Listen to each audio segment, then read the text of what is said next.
Yosa, kembali lagi di Kako ini men. Dan ya, ada satu hal menarik yang terjadi di manga One Piece chapter 1111, dimana kita mendengarnya dari Dory dan Brogy bahwasannya wujud perubahan monster dari Gorosei ini senada atau mirip dengan hewan yang ada di Elbaf.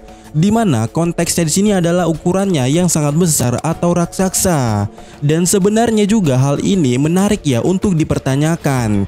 Jika Elbaf berisi suku raksasa, sebenarnya juga apakah hewan di sana juga raksasa atau minimal tidak berukuran normal? Nah, bagi yang lupa seperti saya tadi itu ya, di Elbaf setidaknya ada hewan-hewan seperti ikan, anjing laut, bahkan beruang memiliki ukuran yang sangat besar jika dibandingkan dengan ukuran normalnya.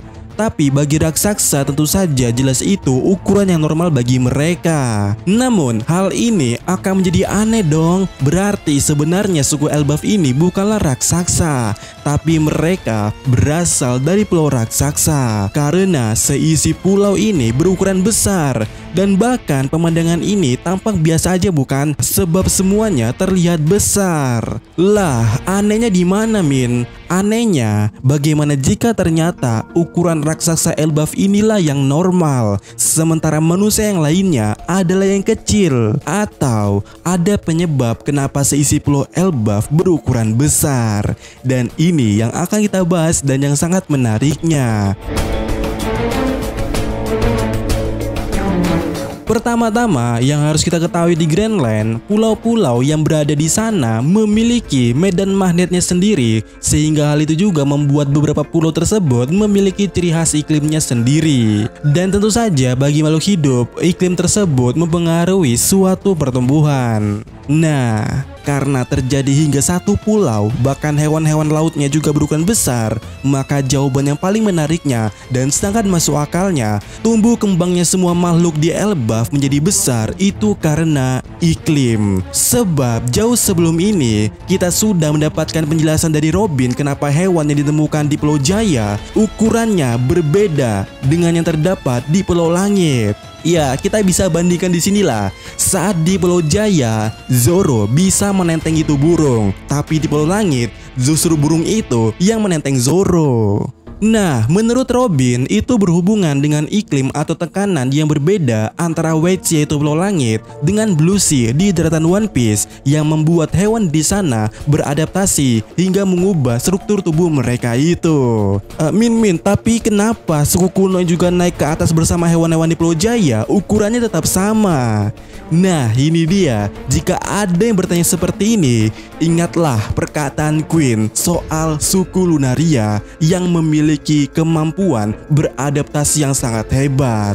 Dan Lunarian ini adalah suku kuno, dan suku kuno yang berada di Pulau Jaya pada saat itu adalah Sandian. Tentu saja mereka juga memiliki kemampuan seperti itu, beradaptasi di segala medan. Lagian ya, dulunya mereka ini berada di bulan, artinya tubuh mereka sudah terbiasa akan hal itu. Tubuh mereka itu tidak sama seperti tubuh hewan yang ada di Pulau Jaya sebelumnya, yang tidak bisa beradaptasi dan harus mengubah tubuh mereka agar bisa beradaptasi. Suku kuno ini kebal dengan segala medan. Jadi sekarang tinggal bayangkan saja bagaimana jika ada manusia yang awalnya tinggal di Blue Sea dan mereka jelas tidak kebal dengan segala medan, diterbangkan ke Pulau Langit dan harus hidup selama lebih 500 tahun. Yap, harusnya mereka akan berevolusi seperti hewan-hewan yang ada di sana. Dan saya menduga yang ada di peta ini, sosok yang berukuran besar ini di Pulau Langit yang saat ini di langit, ini adalah manusia yang berukuran besar. Dia berevolusi menjadi Ors. Dan dengan kata lainnya, saya juga mau bilang, bagaimana jika ternyata Ors ini adalah manusia biasa yang tinggal di Blue Sea, berevolusi menjadi raksasa di Pulau Langit. Wow, cukup menarik bukan? Lalu sekarang kita akan kembali ke Elbaf. Apakah hal yang saya utarakan tadi itu adalah hal yang juga terjadi kepada suku Elbaf ini dan juga seluruh makhluk hidup yang berada di Pulau Elbaf. Mereka berevolusi menjadi raksasa karena iklim ataupun tekanan yang mempengaruhi tubuh mereka itu. Min, tapi kan Pulau Elbaf tidak berada di Pulau Langit. Ya, itu benar. Tetapi, seperti yang saya katakan tadi di awal, setiap pulau di One Piece memiliki iklimnya sendiri-sendiri. Bagaimana jika ternyata Elbaf ini memiliki iklim yang serupa dengan Pulau Langit? Dan ini juga akan menjelaskan jika benar yang besar ini adalah batang dari pohon Adam, itu akan menjelaskan bagaimana pohon Adam ini di sana bisa tumbuh besar sekali. Dan tentu saja yang mempengaruhi tumbuh kembang suatu tumbuhan salah satunya adalah iklim. Dan benar, pohon-pohon di Pulau Jaya yang saat ini berada di Pulau Langit itu ukurannya jauh lebih besar dibandingkan sebelumnya saat mereka masih di Pulau Jaya di Blue Sea. Sehingga akan sangat masuk akal yang membuat tumbuh kembangnya pulau yang ada di Elbaf ini, yaitu karena iklim. Dan mungkin saja dahulunya ada yang mengubah iklim di sana ataupun tekanan yang terjadi di Pulau Elbaf hingga menyebabkan pohon di sana tumbuh besar dan makhluk lainnya juga. Kenapa? Karena tumbuh besar di sana tidak terjadi kepada gunung-gunung yang ada di sana, yang mana secara dasarnya gunung bukanlah makhluk hidup. Dan kita bisa melihat gunung yang ada di sana di Elbaf itu secara dasarnya itu adalah ukuran yang normal. Bahkan jika dibandingkan dengan batang pohon Adam itu yang gede itu sangat jauh sekali. Nah, artinya ada kemampuan yang telah diberikan kepada Pulau Elbaf ini yang mempengaruhi semua makhluk hidup di sana, yang mana berkaca dari Pulau Langit.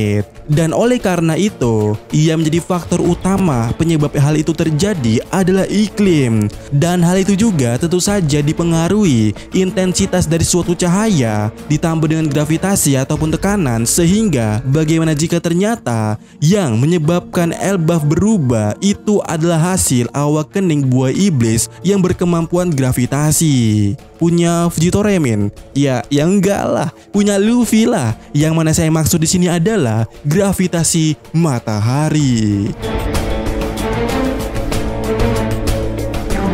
Tentu saja, yang membedakan iklim di Pulau Langit dan yang ada di Pulau Blue Sea yaitu daratan One Piece adalah gravitasi matahari. Sebagai catatan, menurut apa yang saya baca, gravitasi baik itu bulan maupun matahari mampu mempengaruhi tumbuh kembang makhluk hidup. Selain itu ya, jika kalian tidak mengskip arc Skype, kita tahu ya saat pertama kali Luffy dan juga yang lainnya pergi ke Pulau Langit, mereka sangat susah bergerak dalam bertarung dan Robin menduga karena udara yang tipis. Nah, tentu saja itu juga dipengaruhi dengan adanya matahari terhadap atmosfer yang ada di udara. Artinya di One Piece ya, pengaruh iklim yang terjadi di sana di Pulau Langit karena tempat mereka itu sangat dekat dengan matahari. Jadi tinggal bayangi aja, jika di Elbaf terjadi iklim yang sama dengan Pulau Langit, berarti ada matahari yang dibawakan langsung ke Pulau Elbaf pada saat itu. Dan benar, itu adalah ulah Joy Boy. Dan mungkin saja asal-usul kenapa Joy Boy disebut sebagai Sun God Nika awal mulanya di sini. Joy Boy menghadirkan matahari di Elbaf membuat semua makhluk hidup di sana tumbuh begitu pesat, dan di saat yang sama Joy Boy atau Nika menjadi dewa di kalangan suku Elbaf. Dan ya, bagaimana menurut kalian? Yang mana pada intinya adalah penyebab kenapa seisi makhluk hidup di Elbaf jadi raksasa itu karena gravitasi matahari yang dibuat oleh Joy Boy. Dan mungkin salah satu alasannya Joy Boy pada saat itu ya, dia membutuhkan kayu yang berukuran sangat besar untuk membuat kapal Noah demi melunasi janjinya kepada Fishman. Karena tidak mungkin ada pohon yang besar itu tumbuh, Joy Boy dengan imajinasi nikahnya menciptakan gravitasi matahari di Pulau Elbaf yang menciptakan pohon raksasa yang ada di Elbaf itu. Dan ya, sekian video kita kali ini dan sampai kapan mendapat kalian, dan sampai lagi di video berikutnya.